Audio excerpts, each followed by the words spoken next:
कैसे हो आप सभी लोग। आज हम लोग अपना एक नया चैप्टर स्टार्ट करने वाले हैं हिंदी का। आश्रम का अनुमानित व्यय। ये चैप्टर जो है वह हमारे श्री प्रेमचंद गांधी जी ने लिखा है। मतलब ये महात्मा गांधी जी ने लिखा है। उनका असली नाम, उनका जो फुल नेम था वो था मोहनचंद प्रेमचंद गांधी। ठीक है, ये उनका रियल नेम था। ओके, सो आज हम लोग इस चैप्टर को पढ़ने वाले हैं। इसकी जो ये हेडिंग है ना, अनुमानित व्यय, इसका मतलब क्या है? व्यय का मतलब, हाँ, इस व्यय का मतलब क्या है? बताओ आप में से किस किस को पता है व्यय का मतलब?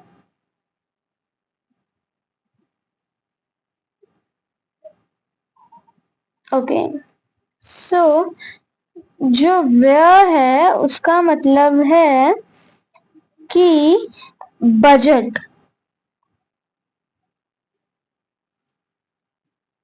मतलब बजट, ठीक है। व्यय का मतलब होता है बजट।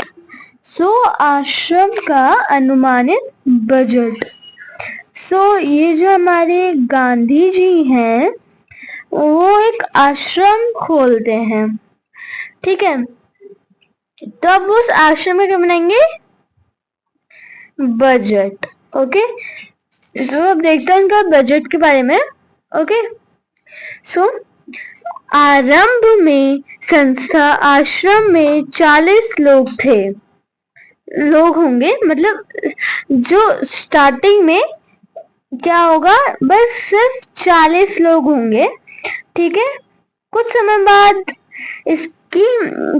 बाद इस संख्या में 50 हो जाने की संभावना है। फिर कुछ समय बाद 10 और जुड़ जाएंगे। कितना हो जाएगा? 50। फिर 50 लोग आ जाएंगे, है ना, ऐसे।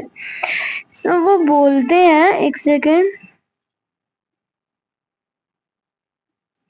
वो गांधी जी होते हैं, वो ऐसे कहते हैं कि स्टार्टिंग में हमारे यहाँ पे 40 लोग होंगे, उसके कुछ समय बाद 50 होने की क्या है, संभावना है। ओके, हर महीने औसत 10 अतिथियों के आने की संभावना है। इसमें 3 या 5 सहपरिवार होंगे, इसलिए स्थान की व्यवस्था ऐसी होनी चाहिए कि परिवार वाले लोग अलग रह सकें और शेष एक साथ। देखो क्या दिया हुआ है इसमें कि हर महीने मतलब पर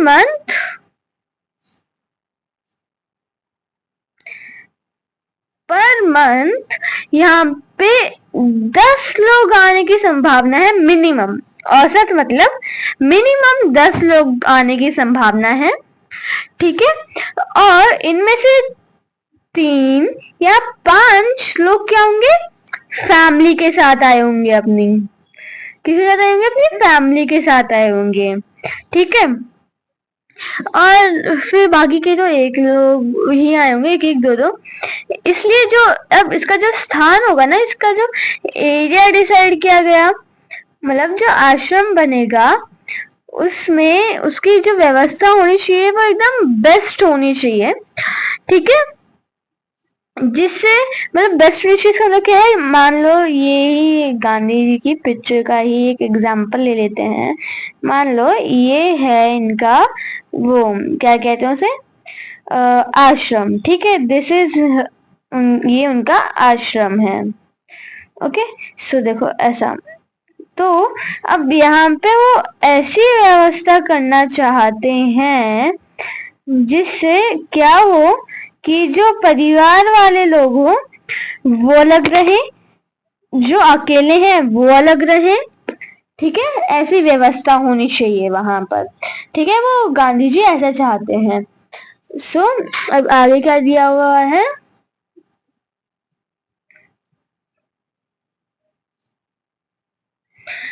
इसको ध्यान में रखते हुए 3 रसोई घर हो और मकान कुल 50,000 वर्ग फुट क्षेत्र में बने तो सब लोगों के लायक जगह हो जाएगी। अब क्या दिया है कि अगर जो मकान है हमारे, ठीक है, अब जो थोड़ा सा ऊपर चलते हैं हम लोग और एक्सप्लेनिंग यू।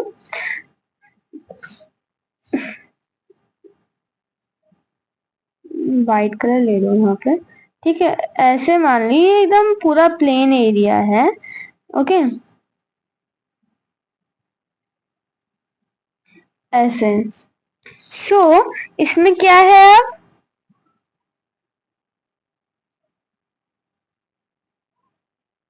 अब एरिया को डिवाइड कर देते हैं हम लोग। इतने एरिया में 3 रसोई घर बन जाएंगे, है ना, ऐसे 1 2 3, ठीक है। फिर क्या दिया है, ये 50 कितने एरिया वर्ग फुट की जगह है,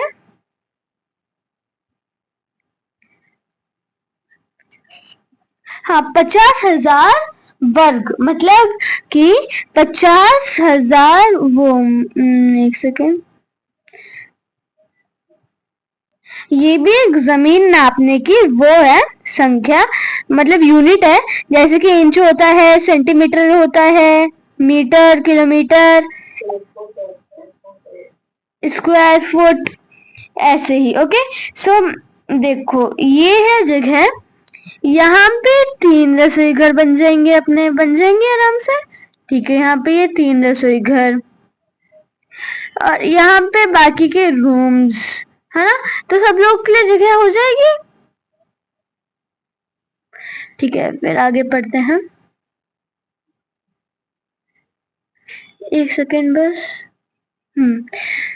इसके अलावा 3,000 पुस्तकें रखने लायक पुस्तकालय और अलमारियां होनी चाहिए। अब यहाँ पे 3,000 पुस्तकें क्यों रखनी है और पुस्तकालय की क्या जरूरत है, बिना उसके चल जाएगा ना, नहीं नहीं चलेगा, क्योंकि फिर जो लोग होंगे वो तो ऐसे ही बैठे बैठे बोर हो जाएंगे। तो इसके वजह से देखो कहाँ तक पहुंचे थे हम अपने रसोई घर तक ना, देखो ये बन गया अब हमारे रसोई घर का एरिया कंप्लीट। अब इतने एरिया में तो हमारे ये पुस्तकालय और अलमारी ही ले लेंगे, क्योंकि 3,000 किताबें चाहिए, ठीक है। और फिर सेकंड,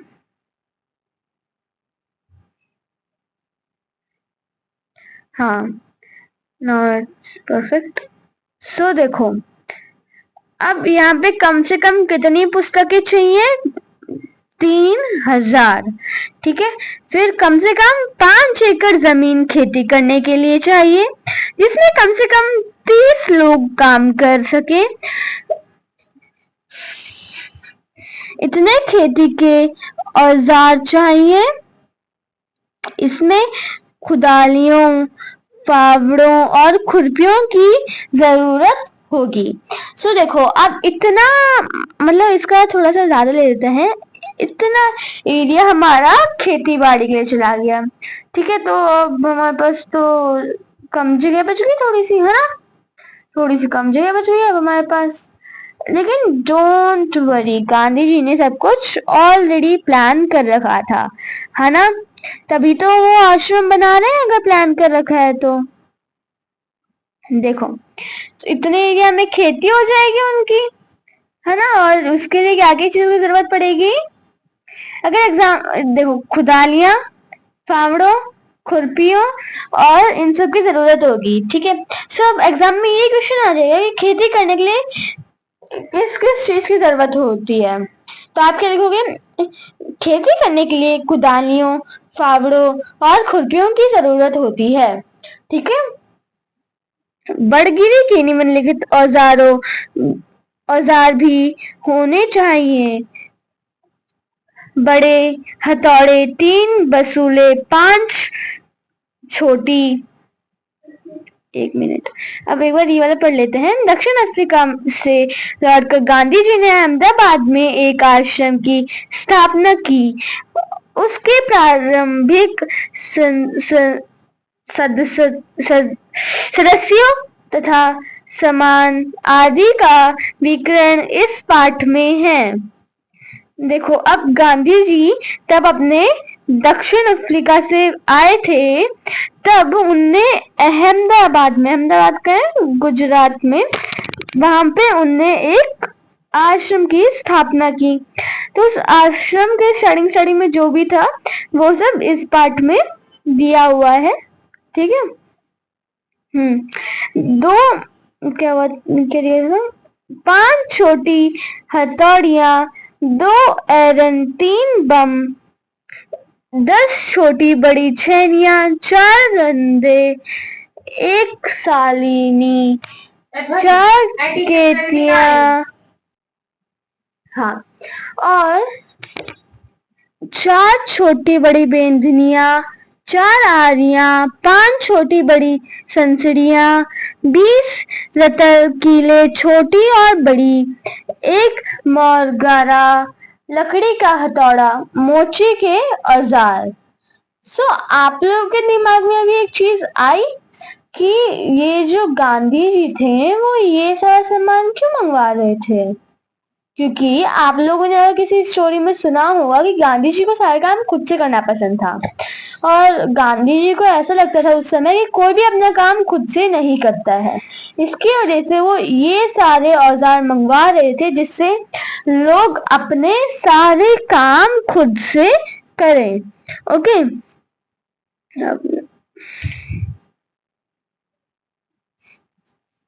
मेरे अनुमान से इन सब पर कुल 5 रुपया खर्चा आएगा।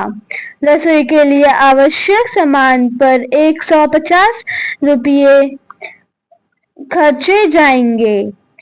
स्टेशन दूर होगा तो सामान को यहाँ मेहमानों को लाने के लिए बैलगाड़ी चाहिए। मैं खाने का खर्च 10 रुपये मासिक प्रति व्यक्ति लगाता हूँ।